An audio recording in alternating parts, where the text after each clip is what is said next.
ஒரு கார்த்திகை மாத கருக்கிருட்டு.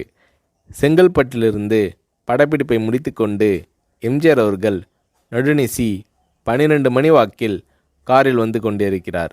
கண் விழித்தவாறே தனது காரில் எம்ஜிஆர் அவர்கள் வந்து கொண்டிருந்த பொழுது வழியில் போலீஸ் உடையில் நின்ற ஒருவரை பார்க்கிறார். எம்ஜிஆர் அவர்களின் கார் அவரை கடந்து செல்கின்ற போது எம்ஜிஆர் அவர்களின் நெஞ்சில் பொறி தட்டுகிறது.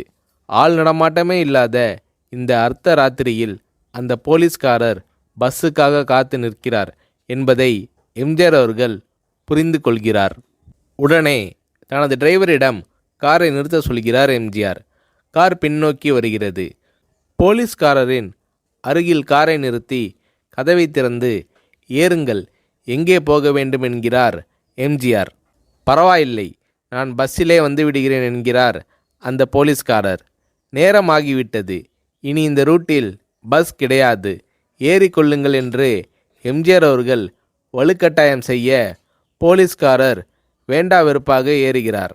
காரின் உள்ளே லைட் போட்டு சாப்பிட்டீங்களா என்று கேட்டுக்கொண்டே தனது சீட்டுக்கு பின்னால் இருந்த பிஸ்கெட் பழங்களை எடுத்து கொடுக்கிறார் எம்ஜிஆர். இப்படி ஓசியில் பயணம் செய்வதே எனக்கு உடன்பாடில்லை. இன்னும் நீங்கள் உண்ண சொல்லி வேறு என்னை இழிவுபடுத்தாதீர்கள் என்று போலீஸ்காரர் மறுக்கிறார். எம்ஜிஆர் அவர்கள் பூரிக்கிறார்.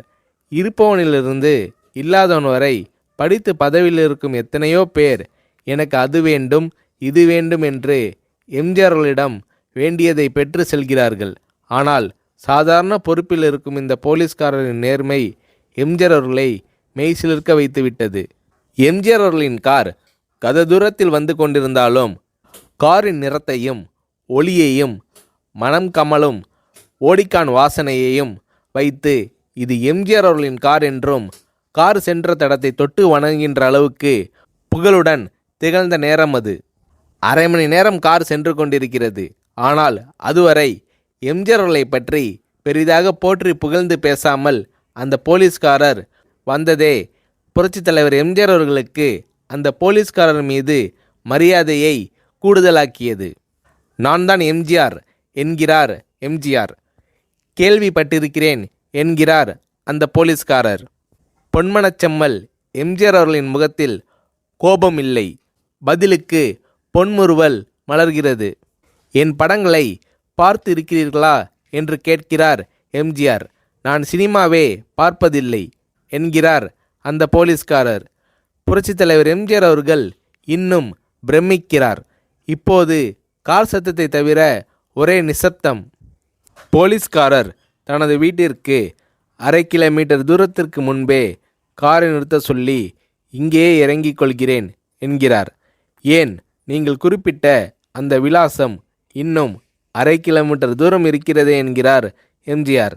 சாதாரண போலீஸ் உத்தியோகத்தில் இருக்கும் நான் காரில் வந்து இறங்கினால் என் வீட்டிற்கு அருகில் உள்ளவர்கள் என்னை தவறாக நினைத்து கொள்வார்கள்.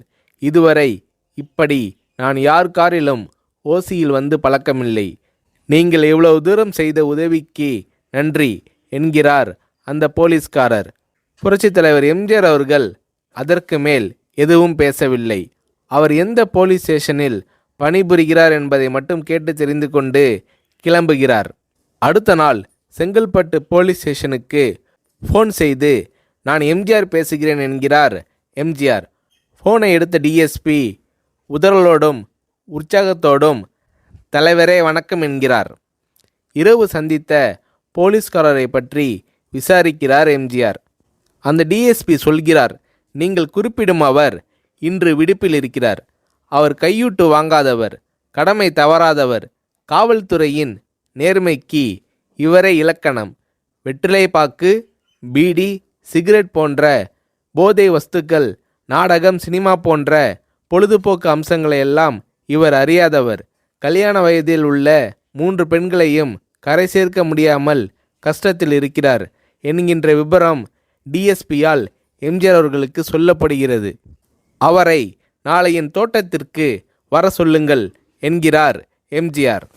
கேட்டுக்கொண்ட டிஎஸ்பி உங்களோடு ஃபோனில் ஆளுக்கு ஒரு வார்த்தை பேச இன்ஸ்பெக்டர், சப் இன்ஸ்பெக்டர் உட்பட எல்லோரும் ஆசைப்படுகிறார்கள். ஃபோனை அவர்களிடம் கொடுக்கலாமா என்கிறார். எம்ஜிஆர் அவர்கள் கொடுங்கள் என்கிறார். பேசுகிறார். அந்த போலீஸ் ஸ்டேஷனே புண்ணியம் பெற்றதாக மகிழ்ச்சி அடைகிறார்கள் அந்த போலீஸ்காரர்கள். மறுநாள் அந்த போலீஸ்காரர் ராமவரம் தோட்டத்திற்கு அழைத்து வரப்படுகிறார். அவரிடம் பேப்பரில் மடித்த பெரிய பணக்கட்டை கொடுத்து, இதை வைத்து உங்கள் பெண்களின் கல்யாணத்தை நடத்துங்கள் என்கிறார் எம்ஜிஆர். போலீஸ்காரர் மறுக்கிறார். நான் ஏதாவது உங்களிடம் காரியமாற்ற சொல்லி அதற்காக கொடுத்தால் அது தவறு. என்னால் ஆக வேண்டியது உங்களுக்கும், உங்களால் ஆக வேண்டியது எனக்கும் எதுவும் இல்லை. நான் உங்கள் கூட பிறந்த ஒரு சகோதரனாக நினைத்து கொடுக்கிறேன், பெற்றுக்கொள்ளுங்கள் என்று சொன்ன பிறகு கேட்டும் கூட கிள்ளி கொடுக்காத கனவான்கள் வாழும் இந்த உலகில் ரோட்டில் நின்றவனை அழைத்து சென்று அள்ளி கொடுத்த எம்ஜிஆர் அவர்களின் கருணையில் நெகிழ்ந்து போய் பெற்றுக்கொள்கிறார் அந்த போலீஸ்காரர். பிறகு ஒரு தேதியில் புரட்சித் தலைவர் எம்ஜிஆர் அவர்களே சென்று அந்த போலீஸ்காரரின் 3 பெண்களின் திருமணத்தையும் நடத்தி வைத்து வாழ்த்தி இருக்கிறார்.